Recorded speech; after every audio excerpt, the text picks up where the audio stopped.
The revelations from the upcoming Washington Post book about the behind the scenes of the pandemic response is a severe indictment of Donald Trump, but not just Donald Trump. There are others that are referenced here. So you have Robert Kadlec, who apparently was at the time HHS emergency preparedness chief, and apparently one of those that Trump wanted to fire, but like tried to fire and then got bored briefly and then forgot that he tried to fire. It's amazing, White House.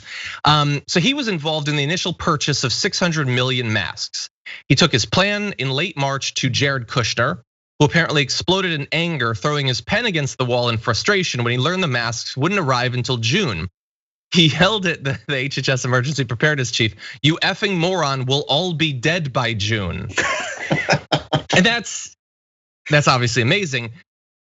But the thing is, like, if that indicates that Jared Kushner was really worried about this, then why are we only finding this out in a book, a year plus later?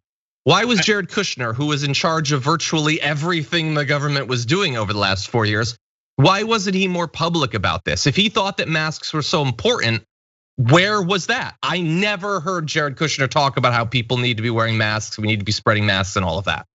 That's a great question. And to me, this anecdote seems totally true, right? Because think about Jared Kushner. Some people, when they get mad, they would pound their fists or they'd throw a chair or they'd stomp against the wall. There's little sort of weenie Jared Kushner throwing a pen against the wall, raising his voice and saying, "We're all gonna be dead by the." I mean, of course that fits Jared Kushner. And so, yeah, I'm sure he was, I'm sure he was mad, and maybe he was trying to say, well, I can't say this publicly because my father-in-law will go crazy if we talk about how much, the problems that exist. But sure, in a meeting where Jared Kushner is responsible for some supply chains and supply lines and trying to make sure that we've got enough masks, enough equipment for him to be told, no, nothing's coming really until June. I could see him, getting mad, and I could also see him getting mad in that very sort of unique Jared Kushner way. Yeah.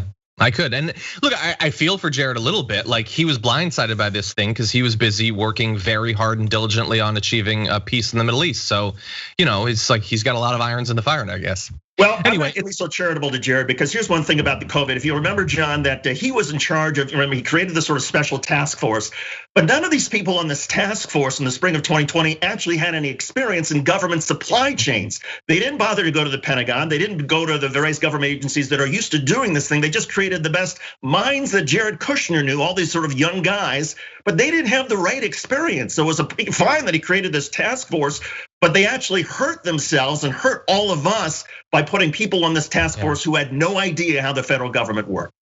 Yeah, you're 100% right.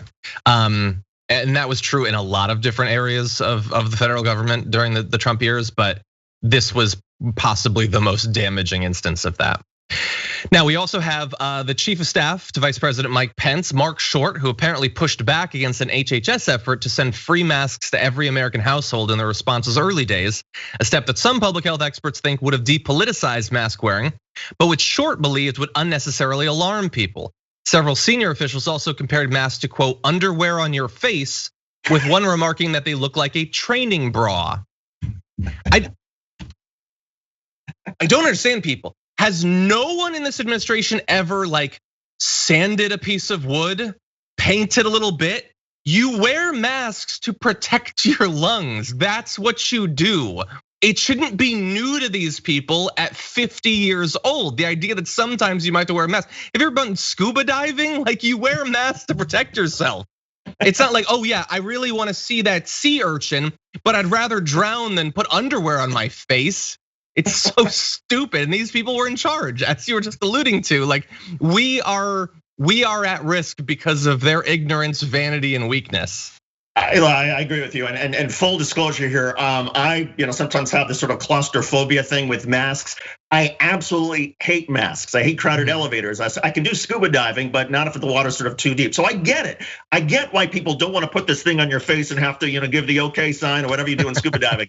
It's so uncomfortable, and I sweat, and it's terrible. Even now, I'm going to go inside and go to a restaurant or something. They want everybody to wear masks. I'm like, oh God, but I've been vaccinated. Okay, but you do it, right? Sometimes you have to do things that you don't want to do because you're a member of society and you want to protect your family members, your friends, members of your community. And that's, again, if the nation had been rallied to, hey, we're all in this together. We're all gonna have to do something that's gonna be uncomfortable. Or David Shuster, you're gonna have to wear a mask even though you're claustrophobic. Okay, but we're doing this for each other. If that had been the message, imagine how much more successful we might have been and been able to spread out all of this so that the hospitals were not overwhelmed and the death count would be lower. But there was never a point with this administration in which there was sort of a common theme of let's all rally around this together. Let's all join forces and do things that may be a little bit out of our comfort zone in order to save one another. And that's the difference in my view between, say, they call the effort to get the vaccine the moonshot. No, everybody was working together to go to the moon. Everybody was working together in the United States in World War II to defeat the Nazis.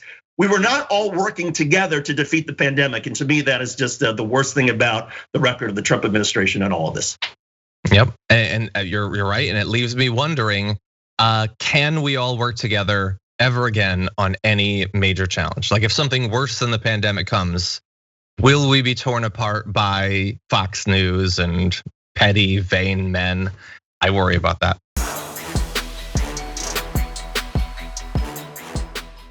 For more political news, breakdowns, interviews, stories of activism, and me trying my hardest to care about the occasional big celebrity news story, subscribe to our YouTube channel at youtube.com/thedamagereport. And you can ring the bell wherever it is so you don't miss anything.